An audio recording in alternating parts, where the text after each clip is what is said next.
Hi నేను సతీష్. గత సీజన్లకి ఈ సీజన్కి తేడా ఏంటంటే నేను అబ్జర్వ్ చేసింది, గతంలో ఏంటి ఈ ఫ్రైడే వచ్చేసరికల్లా పాత కంటెస్టెంట్స్ అందరూ రావడం, రీయూనియన్ అవ్వడం, సెలబ్రేట్ చేయడం, ఎంజాయ్ చేయడం, అట్లాగే ఏంటంటే హింట్స్ ఇచ్చేస్తూ ఉండేవాళ్ళు. దీంతో ఎందుకు తలక నొప్పి పంచేది అంత మనకు అవసరమా, ప్రతిసారి కాంట్రవర్సీ అవ్వడం, దాని గురించి మన వివరణలు సవరణలు ఇవన్నీ అవసరం లేదు.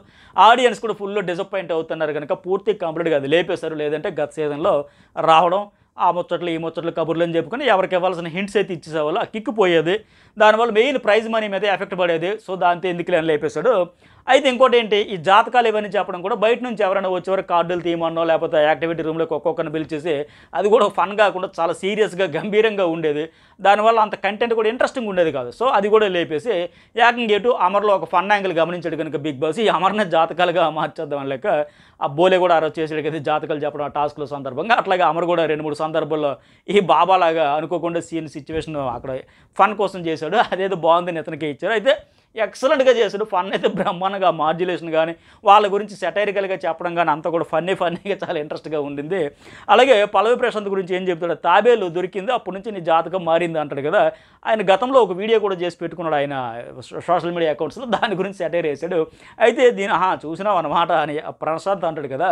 ఇట్లా ఏంటంటే ఇంతకు ముందు కూడా వీళ్ళందరూ ఇట్లా ఎవరు వస్తున్నారు ఏంటి అనేది వచ్చేదానికి ముందు ఖచ్చితంగా ప్రిపేర్ అవుతూ ఉంటారు కనుక ఎవరు వస్తున్నారు, వాళ్ళ బ్యాక్గ్రౌండ్ ఏంటి, వాళ్ళకున్న సోషల్ మీడియా ఫాలోయింగ్ ఏంటి, వాళ్ళు క్రియేట్ చేసే ఇంపాక్ట్ ఏంటి, ఇవన్నీ ఖచ్చితంగా అబ్జర్వేషన్ చేసుకుంటూ వస్తారు కనుక. ఒక ఎగ్జాంపుల్ ఏంటంటే గతంలో కూడా అమర్దీప్ ఇట్లాగే శివాజీ గురించి ఒక కామెంట్ చేశాడు. నాది కేవలం 2000 వ్యూస్ ఉన్న ఇంటర్వ్యూ కూడా చూశాడంట శివాజీ అన్న. అంటే అర్థమవుతుంది కదా ఆయన మొత్తం అందరి గురించి స్టడీ చేసేసి పక్కా ప్రిపేర్ అయిపోయి వచ్చాడని కూడా అన్నాడు. అంటే ఆటోమేటిక్గా శివాజీ కావచ్చు, ఇప్పుడు మరి అమర్దీప్ కూడా చూడబట్టే కదా తెలిసింది ప్రశాంత్కి సంబంధించిన తాబేలి వీడియో గురించి. అందుకే చూసావన్నమాట ఆయన ప్రశాంత్ కూడా అన్నాం. మొత్తానికి అందరూ చూస్తారో తెలుసుకొని మరి ఆడడానికి వచ్చేటప్పుడు ఆ మాత్రం ప్రిపరేషన్ లేకుండా ఎట్లా వస్తారో అట్లాగే వచ్చారనే విషయం ఇక్కడ మరోసారి అయితే ప్రూవ్ అయింది. అట్లాగే ఇంకోటి ఏంటి, టీ కప్పు ఎత్తుకు వెళ్తావా లేకపోతే వేరే కప్పు అని చెప్పేసి ఫన్నీగా అన్నాడు. అట్లాగే ఆఫ్టర్ 1 year కింగ్ అవుతావు అన్నాడు. కానీ ఇప్పుడు ప్రస్తుతానికి ఓటింగ్ ఈ సిచ్యువేషన్ సినారియో మొత్తం చూస్తే ఆఫ్టర్ 1 year కాదు, పల్లవి ప్రశాంత్ ఇప్పటికిప్పుడే కింగ్ అయ్యేటున్నాడు. ఆఫ్టర్ 3 daysలో కింగ్ అయ్యేటట్టు కనిపిస్తుంది సిచ్యువేషన్ చూస్తే. మరి చూద్దాం కింగ్ అవుతాడా ఇంకా ఆఫ్టర్ 3 days ఆఫ్టర్ 1 year అనేది. అట్లాగే ఎవరి గురించి స్టార్టింగ్లో చూపులు బిత్తిరిగా చూసాడని శివాజీ కూడా చెప్పాడు కదా, అట్లా దాని గురించి చెప్పడం. అలాగే ఆడపిల్లపై కళ్ళు వేసేవాడు బాబు, షకీలా, దామిని, రతిక ఎవరిని నామినేట్ చేస్తే వాళ్ళందరూ అవుట్ అయిపోయారని చెప్పడం కూడా. అంటే అది కూడా మనకు కూడా డిస్కషన్ చేసుకున్నారు. ఈ ఎవరేమో మొత్తం ఎంతమందిని నామినేట్ చేస్తా ఇంప్రెస్ చేద్దాం అనుకున్నా నామినేట్ చేద్దాం ఏదైనా అవుట్. సో వాళ్ళందరూ ఇప్పుడు నీకు ఉంటుంది వీకెండ్లో అదే గ్రాండ్ ఫైనల్ వెళ్ళినాక సెటైరికల్గా అది కూడా బాగుంది ఫన్నీగా. ఇక్కడ శివాజీ మాటకి ముందు ఒకసారి ఏదవా వెనక ఒకసారి ఏదవా. ఇక్కడ ఏమంటాడు అమరు, అరే కండపట్టు బాగా అప్పటికి ఇప్పటికనే ఫ్రెండ్స్ గురించి. అంటే ఆ యదవ గురించి ఎందుకు ఇలాంటి ఇప్పుడు ఆ యదవ ఒకటి దుర్మార్గుడు ఉండేవాడు, ఫుడ్ అంతా తినేసేవాడు. ఇక్కడ మొదలు పెట్టాడు ఈ ఎపిసోడ్ అయినంత వరకు కనీసం ఎన్నిసార్లు అన్నాడో లెక్కలే. మాటకు ముందు ఒకసారి ఎదవా వెనక ఒకసారి ఎదవా, ముందు ఒకసారి ఎదవా వెనక ఒకసారి ఎదవా. అది వైరస్ లాగా అర్జున్కి కూడా వ్యాప్తి చెందేసింది. ఆయన కూడా ఒక దగ్గర ఒక మాట అనడంతో కొద్దిగా ఫీల్ అయ్యాడు అమర్దీప్. అది ఎక్కడని చెప్పుకుందాం, హట్ అయితే అయ్యాడు. అలాగే ఇంకోటి ఏంటి, ప్రియాంక పొట్టిగా ఉన్న గట్టి మనిషి, అలాగే ముదురు అగ్నికొండ ఇవన్నీ చెప్పాడు. అట్లాగే ఎవరైనా కొద్దిగా జలస్ ఫీల్ అవుతుంది అని చెప్పేసి తర్వాత ఈ అమ్మాయి ఫీల్ అవుతుంది కవర్ చేసుకున్నాడు. ఎట్టా జడ గురించి కొద్దిగా లాంగ్ హెయిర్ ఉంటే ఫీల్ అయ్యిద్ది, కుళ్ళు ఫీల్ అయ్యిద్ది అని చెప్పేసి అంటూనే సైకో కిల్లర్ అంటే ఆ అమ్మాయి కాదు సీరియల్ కిల్లర్ అంటది కదా, కొద్దిగా ఫీల్ అయినట్టు ఉంది. కానీ దాని గురించి ఎందుకోసం అంటే మొన్న సీక్రెట్ టాస్క్ ఆడింది కదా శివాజీతో పాటు మర్డర్స్ చేయడం సీక్రెట్గా, దాన్ని ఉద్దేశించి అనమాట. సైకో కిల్లర్ ఒక్కొక్కరిని చంపుకెళ్ళిపోయింది కదా ఎవరికి దొరకకుండా అనే లెక్క ఫన్నీగా అది కూడా చెప్పడం అయితే బాగుంది. అట్లాగే ఇతని గురించి అతను కూడా డబ్బా కొట్టుకున్నాడు, ఆటగాడు పోటుగాడు. అంటే నాకు సపోర్ట్ చేయలేదు. ఇక్కడ కూడా ఆ ఫన్లో కూడా చిన్న దెప్పు పొడి అయితే కనిపించింది అమర్ నుంచి. ఎందుకంటే ఆ రోజు ఆ పాయింట్స్ ఇవ్వలేదు కదా దాని గురించి. ఫ్రెండ్స్ కోసం ఎన్నో చేసింది కానీ ఆ సమయంలో వదిలేసింది అన్నట్టుగా మళ్ళీ ఆ దెప్పు పొడి తీశాడు. ఆటగాడు పోటుగాడు ఇవ్వకపోయినా నేనైతే ముందుకు దూసుకొచ్చాను లెక్క. అట్లాగే ఇంకోటి ఏంటి, అది కూడా ఇంట్రెస్టింగ్ అనిపించింది, బాగా అనిపించింది. అట్లాగే శివాజీ నెక్స్ట్ వన్ ఏంటి, ఇక్కడ అంటాడు కదా అవునరా ఇందాక ప్రశాంత్ కాలు ఏమో పైన పెడుతూ వద్దన్నా, మరి ఇప్పుడు ఏంటి ఈ అమ్మాయి కాలు పట్టుకొని మరి చూస్తాను అని చెప్పేసి ఇక్కడ కూడా మళ్ళీ ఆ దరిద్రుడి గురించి ఎందుకులేండి ఇప్పుడు అని సెటైర్గా వేస్తూ ఉంటాడు అనమాట. నెక్స్ట్ వన్ ఏంటి, అమరు అర్జున్ గురించి చెబుతాడు. కండల వీరుడు దయ లేకుండా పిండేశాడు. ఆ రోజు ఇద్దరిని కలిపి గుంజేశాడు కదా ఒక టాస్క్లో, ఇద్దరిని ఆపేశాడు కదా తాడు పట్టుకొని అమర్దీప్ని అండ్ పల్లవి ప్రశాంత్ గురించి.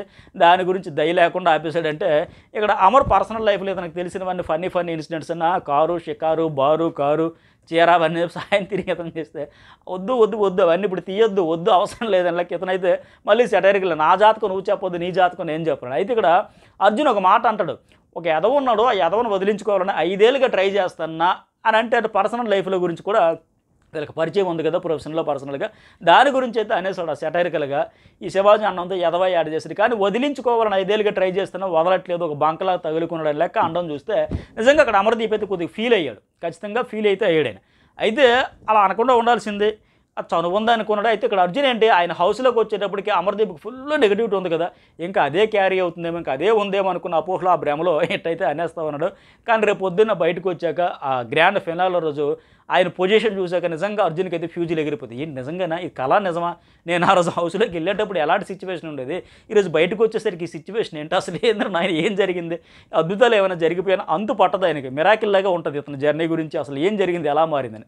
ఒక రకంగా చెప్పాలంటే ఆ క్రెడిట్ కూడా అర్జున్కే ఇవ్వచ్చు, ఎందుకంటే ఆ రోజు వచ్చి ఆయన అట్లా నామినేషన్లు చేసినప్పుడు ఉన్నది ఉన్నట్టు కుండ బద్దలు కొట్టినట్టు చెప్పిన పాయింట్ల వల్లే ఇతనైతే ఆట మార్చుకున్నాడు. సో ఆ మార్చిన ఘనతలో కొంత అంతో ఎంతో కొంత అర్జున్కి కూడా క్రెడిట్ అయితే ఇవ్వచ్చు.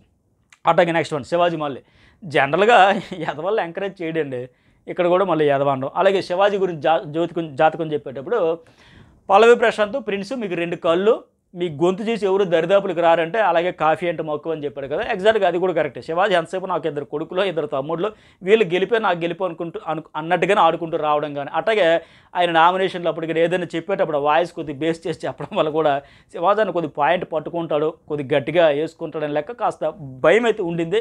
దాని గురించి కూడా ఫన్నీగా అయితే చెప్పినాడు.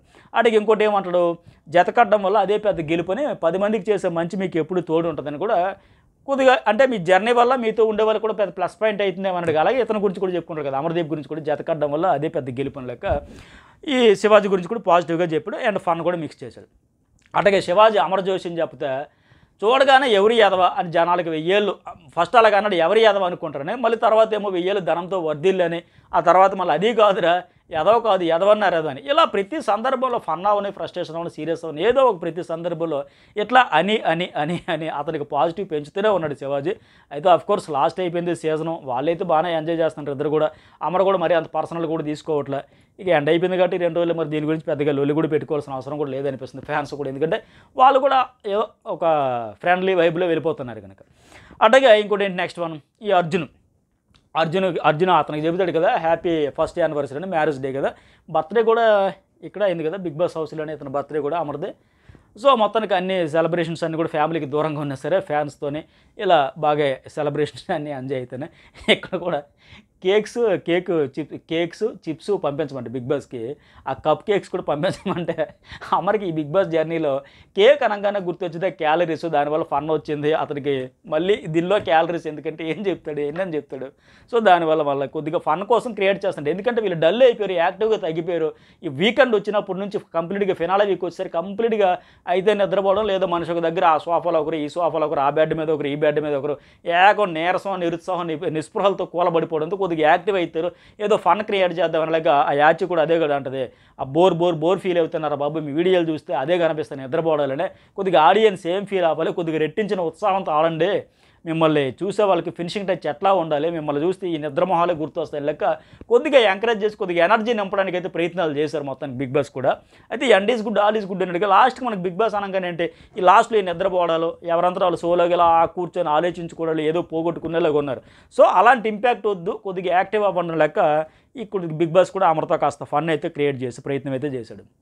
అట్లాగే ఇంకోటి ఏంటి మొత్తానికి ఓవరాల్గా చూసుకుంటే అమర్ జాతకాలు మాత్రం ఇరగ్గొట్టేశాడు, సూపర్ అని చెప్పొచ్చు, ఫన్ అయితే మాత్రం ఎక్సలెంట్గా క్రియేట్ చేశాడు. అతని మీద శివాజీ అర్జున్ ఒక పక్క సెటైర్ లేస్తున్నా సరే అది సిచ్యువేషన్ మళ్ళీ సీరియస్గా తీసుకోకుండా మొత్తానికి మూడ్ ఆఫ్ అయిపోకుండా మళ్ళీ అదే ఫ్లోలో ఉంటూ ఆ ఫన్ అయితే బాగా జనరేట్ అయితే చేశాడు. నెక్స్ట్ వన్ ఇంకెవరు, పల్లవి ప్రశాంత్ ప్రియాంక ఎవరి కోసం ఇంటి ఫుడ్ రాలేదు కదా, వీళ్ళ కోసం కూడా టాస్క్లు ఇచ్చేటప్పుడు ఆ బాల్ టాస్క్ అమర్ అర్జున్ శివాజీ ఆడతారు కదా, ఆల్రెడీ వీళ్ళిద్దరికి ఏంటి అమర్ అండ్ అర్జున్ గతంలో కూడా అదే టాస్క్ ఆడారు కనుక కొద్దిగా ఎక్స్పీరియన్స్ ఉంది, టక పెట్టుకుని పోగలిగారు. శివాజీ ఫస్ట్ టైం ఆడాడు కదా, ఎనీవే ఆయన బాగా వెనకబడ్డాడు, వీళ్ళైతే గెలుచుకుని అమరేమో ఎవరి కోసం ఫుడ్ సెలెక్ట్ చేసుకున్నాడు. కానీ ఇక్కడ బిగ్ బాస్ ఒక మెలికి పెట్టాడుగా, అందరితో షేర్ చేసుకోవడం కుదరదు, ఒకరితోనే షేర్ చేసుకోవాలంటే ఎవరు వద్దనేస్తారు, అందరం కలిపి షేర్ చేసుకున్నాం. కానీ కరెక్ట్ కాదనిపించింది నాకు కూడా. ఎందుకంటే అక్కడ అమర్దీప్, శివాజీ వాళ్ళు చెప్పినాడు కదా, బిగ్ బాస్తో ఛాలెంజ్ వద్దురా బాబు, ముందు తీసుకో, మనం ఎటు షేర్ చేసుకుంటాను. ఫస్ట్ టైం బిగ్ బాస్ ఇక్కడ ఒక మెలికి పెట్టిన తర్వాత వచ్చి చూస్తాడా, ఎవరు తిన్నారో వద్దా అంటాడా, ఎటు షేర్ చేసుకుంటారు, ఎటు జరిగేది. అందరూ చాలా సందర్భాలు అది జరిగింది. కాకపోతే మరి ఎవరు ఎందుకు మొండిగా వెళ్ళిపోయడం అనిపించింది. అందుకే శివాజీ కూడా అంటారు కదా, బిగ్ బాస్తో ఛాలెంజ్ అంటారు. వద్దిన తర్వాత కూడా పల్లవి ప్రశాంత్ ఆయన కూడా చాలా ఫీల్ అవుతారు. వాళ్ళ ఫ్యామిలీ మెంబర్స్ ఎంతో హోప్స్ పెట్టుకుని పంపిస్తారు కదా, ఎందుకు అలా రిజెక్ట్ చేశారు. నిజంగా మరి ఎవరు అది ఎందుకో అంత ఆలోచించలేకపోయాడు అని ఎప్పుడు స్మార్ట్గా ఆలోచించి ఆయన ఈ ఫుడ్ విషయంలో మాత్రం కొద్దిగా మొండిగానే వెళ్ళిపోయాడు. అది అట్లా కాకుండా యాక్సెప్ట్ చేసేవలసింది, ఓకే బిగ్ బాస్ అని చెప్పేసి తర్వాత కాకపోతే షేర్ చేసుకోవాల్సిందో నాకైతే అనిపించింది. అట్లాగే నెక్స్ట్ వన్ అర్జున్ కూడా ఏమంటాడంటే గెలకొకటి గెలిస్తే ఒక ఫ్యామిలీని అప్సెట్ అయిపోయిందంటే అమర్దీప్ ఏం చేశాడు అక్కడ, ఆయన ఏదో ఐరన్ లెగ్ గనడికి ఇక్కడ శివాజీ ప్లస్ ఆయన కూడా అన్న శివాజీ కూడా ఇక్కడ అంటే కదా ఇంత దరిద్రం అంటారు బాబు, నీ చెయ్యి తగలయ్యి అని సెటైర్లు వేస్తాడు. కానీ ఆయన ఏం చేస్తాడు, ఆయన గెలిచాడు, వెంటనే చూస్ చేసుకున్నాడు. బట్ ఆ డెసిషన్ తీసుకోవడంలో ఆయన ఫెయిల్ అయ్యాడు. ఎవరు ఒక స్పాంటేనియస్గా ఒక డెసిషన్ తీసుకుని ఉంటే బాగుంటుంది, అందరూ షేర్ చేసుకున్నాడు. దానికి శివాజీ కూడా ఫీల్ అయ్యాడు, ఎవడు మాట ఎవడు ఇక్కడ వినడో, వాడికి అర్థం కావట్లేదు, అంత మూర్ఖత్వం వినరా, పిచ్చిన వేయాలని లాస్ట్లో కూడా తిట్టుకుంటాడు అనమాట. అట్లాగే నెక్స్ట్ వన్ ఇంకోటి ఏంటి, ఈ కప్పు సాసర్స్ టాస్క్ మళ్ళీ శివాజీ అర్జున్ అమర్ ఆడతారు కదా, ఇందులో కూడా ఫైనల్గా అర్జునే విన్ అవుతాడు. అది శివరింగ్ మళ్ళీ శివాజీకి ఆ పెయిన్ హ్యాండ్ వల్ల మ్యాక్సిమం ట్రై చేశారు, కానీ అమర్ కూడా ఆయన బాగా బ్రహ్మాండంగా ట్రై చేశారు. కానీ ఇక్కడ కూడా మళ్ళీ ఒక యదవాని ఆయన సెటర్ లేయడం, పట్టించుకోవద్దని మా కోచ్ నిజంగా ఆయన ఎన్ని మాటలన్నా అమర్దీప్ అస్సలు పట్టించుకోకుండా వదిలేయడం వల్ల కూడా ఇతనికి పాజిటివిటీ పెరుగుతూ ఉంది. అరే బాబా ఎన్ని మాటలన్నా ఒకసారి కూడా ఫీల్ అవ్వడే, హర్ట్ అవ్వడే, చాలా పాజిటివ్గా తీసుకున్నాడు. బ్రదరు మా అన్న అన్నాడు అన్నడికి తీసుకుంటాడు అన్న వల్ల కూడా స్పోర్టివ్గా తీసుకుంటున్నాడు అనడం వల్ల కూడా ఇతనికి బాగా ప్లస్ అవుతుంది, అతను కొద్దిగా అయితే మైనస్ అయితే అవుతుంది. అలాగే నెక్స్ట్ వన్ అర్జున్, ఆయన టాస్క్ గెలిచాడు కదా, పల్లవి ప్రశాంత్ ఫుడ్ సెలెక్ట్ చేసుకుంటే మళ్ళీ ఇక్కడ కూడా ఒకరికే షేర్ అంటే ఎటు ఎవరు దెబ్బ అయిపోయింది కాబట్టి సింపుల్గా అమర్కి సెలెక్ట్ చేసుకుని ఇద్దరు మంచిగా చక్కగా ఎంజాయ్ అయితే చేశారు ఆ ఫుడ్ని అయితే. అట్లాగే లాస్ట్లో ఏంటి మ్యూచువల్ ఫండ్స్ ఎవరికి ఎక్కువ ఉన్నాయి, అమర్దీప్కి ఎక్కువ ఉన్నాయి కనుక 300 పాయింట్స్ అంటే శోభా అండ్ సందీప్ కూడా ఇచ్చేసి వెళ్ళిపోయారు కనుక దాంతో వీడియో కాల్ అంటే ఈ లాస్ట్ టైంలో కొద్దిగా బూస్టప్ కోసం అన్నట్టుగా వాళ్ళ మిస్సెస్ కూడా మాట్లాడడం, వీడియో కాల్ రావడం, ఈ struggles ups and downs hurdles అన్నీ క్రాస్ చేసి ఈ పొజిషన్లో ఉండడం చాలా హ్యాపీ. నా అమ్మాయి చెబుతుంది కదా, నేను చాలామంది ప్రేమిస్తానని. నిజంగా గ్రేటే అమర్దీప్ జర్నీ. ఒక్కసారి మనం స్టార్టింగ్లోకి వెళ్తే ఏ వారం కరెక్ట్గా ఒక 3 వారాల ఒక 5 వారాలు అన్నప్పుడు అయిపోయింది, ఆ వైల్డ్ కార్డ్ ఎంట్రీస్ రాకపోతే నెక్స్ట్ వీక్ ఈ వారమో వచ్చే వారమో అవుట్ నో డౌట్ అనే పరిస్థితి ఉండేది. అట్లాంటిది ఈ టాప్ 3 కంటెస్టెంట్స్ వరకు వచ్చేటంటే నిజంగా హర్డిల్స్ అప్స్ అండ్ డౌన్స్ ఆ మిస్టేక్స్ అన్నీ మళ్ళీ చేయకుండా మ్యాక్సిమం దిద్దుకుంటూ చాలా చేసినా కానీ మళ్ళీ రిపీట్ కాకుండా మ్యాక్సిమం అతను మార్చుకోవడం వల్ల ఎంత గ్రేట్ జర్నీ అని కూడా చెప్పొచ్చు ఒక రకంగా వాళ్ళ మిస్సెస్ చెప్పినట్టుగా. సో చాలా హ్యాపీ. సో ఫైనల్గా మొత్తానికి ఎవరికి ఇంటి ఫుడ్ మిస్ అయిపోయినా సర్లే ఇంకెందుకు ఫీల్ అవ్వకుండానే హల్దీరామ్ ఫుడ్ అయితే వచ్చింది, మంచిగా అందరూ ఫుల్ ఎంజాయ్ అయితే చేస్తున్నారు ఆ ఫుడ్ మిస్ అయిపోయిన ఈ ఫుడ్తో. ఇది ఈ ఎపిసోడ్ హైలైట్స్. మరి మీకేమనిపించిందో లైక్ షేర్ కామెంట్ అయితే మర్చిపోకండి.